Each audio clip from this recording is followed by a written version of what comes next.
and French.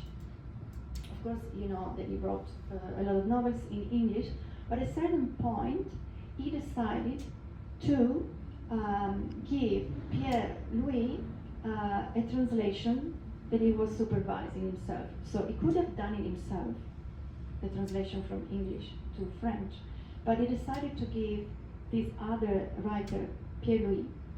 And Pierre Louis, what he did, to be truthful to the original, he was constantly, like David Juan Feliz Olivares was doing with Sergio Navafrier, writing him and asking him for alternatives and basically respecting the author authority. So in the world of literature, there are a lot of these examples of relationship between different writers and how the translation process happened. Very well. Yeah, so here we go at the level that we were saying, the philosophical scientific essay or scientific philosophical essay, as you want to call it, which is basically what we can find nowadays. I'm not saying in newspaper because it's not exactly the level, but it would be more in National Geographic, would say. Yeah, it's something that everybody's familiar with.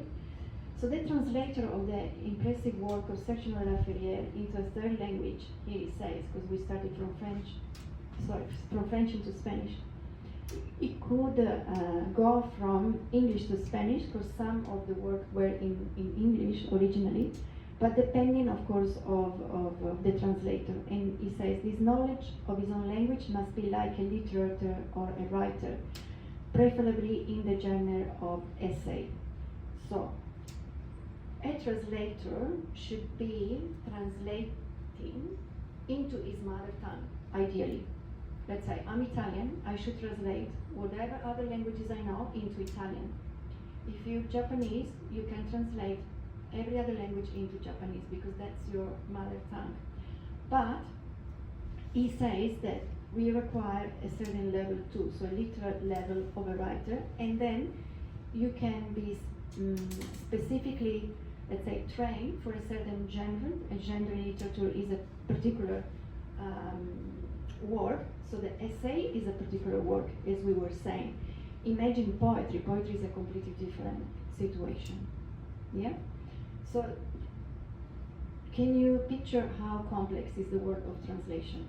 And to find the right one, you don't just match, okay, original language, final language, we've got a list, we start with A, B, C, and we call the first one on the list. It doesn't really work like that.